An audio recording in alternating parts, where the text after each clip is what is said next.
Hello बच्चों, let's read this question. The question says a sample of water from a large swimming pool has a resistance of 10,000 ohm at 25 degrees Celsius.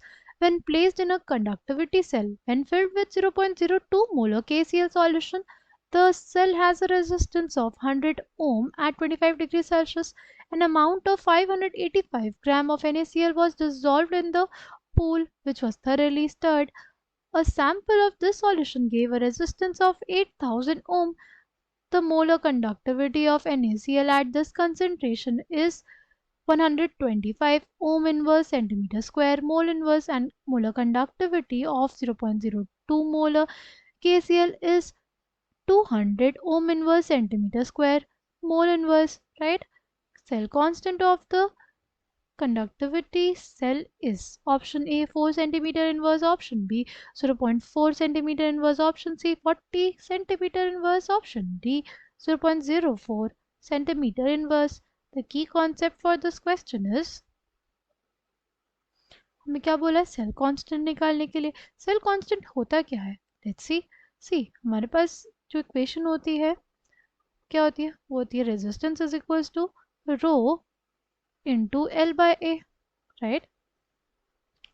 Now अगर हम लोग 1 by rho लिखे is equals to 1 by R, इसको क्या लिखते हैं? L by A.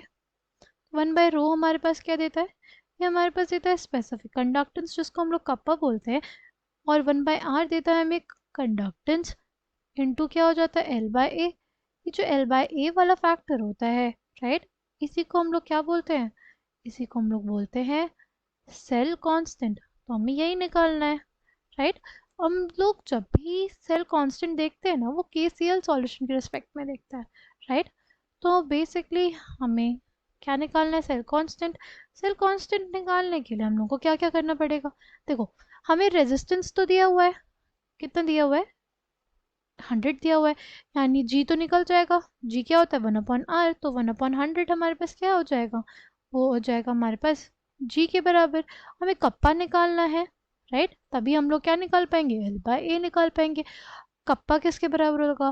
Kappa कैसे निकालेंगे? सी हमारे पास क्या होता है ना कि हमें दिया हुआ है मोलर कंडक्टिविटी, राइट. यहाँ पे दिया हुआ है ना, देखो यहाँ पे मोलर कंडक्टिविटी दी हुई है, तो मोलर कंडक्टिविटी की हेल्प से निकाल सकते हैं हम लोग कप्पा.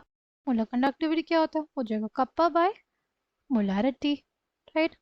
मोलर कंडक्टिविटी हमें कितना दिया हुआ है? वो दिया हुआ है 200 ohm inverse centimetre square mole inverse, right, is equals to kappa by molarity. वो कितना दिया हुआ है? 0.02 मोल पर लीटर. मोलर को हमने क्या किया? मोल पर लीटर लिख लिया, ठीक. अब क्या करेंगे? 200 से हम लोग बेसिकली मल्टीप्लाई कर देंगे 0.02 मोल पर लीटर को, तो हमारे पास क्या आ जाएगा? कप्पा आ जाएगा. हमारे पास मोल इनवर्स से मोल कट जाएगा, और देखो हमारे पास इसको ऐसे लिख सकते हैं हम लोग क्या? 200 into 0.02 ohm inverse centimetre square by litre, right. और हमें पता है 1 litre is equals to 1 decimetre cube, and 1 decimetre cube is basically equals to 1000 centimetre cube.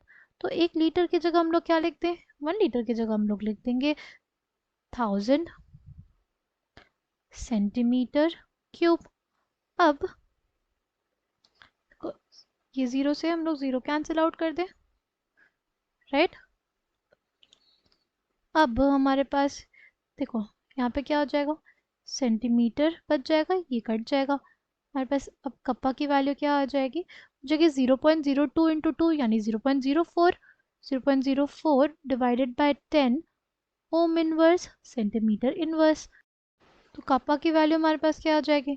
Kappa की वैल्यू आ जाएगी 0.004 ओम इनवर्स सेंटीमीटर इनवर्स, ठीक. या इसको लिख सकते हैं 4 into 10 raise to the power -3 ohm inverse centimetre inverse. ये हमारे पास क्या है? कापा की वैल्यू हो जाएगी, ठीक. अच्छा, अब हमें क्या निकालना है? अब हमें निकालना है एल बाय ए यानी सेल कांस्टेंट, राइट. कापा हमें पता चल गया, ohm inverse centimetre inverse is equals to हमारे पास जी था जी कितना था वो हमारे पास हो जाएगा 1/r, 1/100 ओम। ये हमारे पास हो गया L/A। ठीक, अब क्या करेंगे, 4 × 10⁻³ ओम इनवर्स सेंटीमीटर इनवर्स इंटू 100 ओम हो जाएगा। तो हमारे पास L/A यानी सेल कांस्टेंट की वैल्यू आ जाएगी। कितनी आ जाएगी, देखो हमारे पास ओम इनवर्स से ओम कट कट गया, हमारे पास आ जाएगा 4 × 10⁻⁻1 is equals to the cell constant. Cell constant की वैल्यू कितनी, सेल कांस्टेंट की वैल्यू आ जाएगी 0.4 centimetre inverse. Tick. Coming back to the question, correct answer for this question will be option B. I hope you understood it well. Thank you and all the best.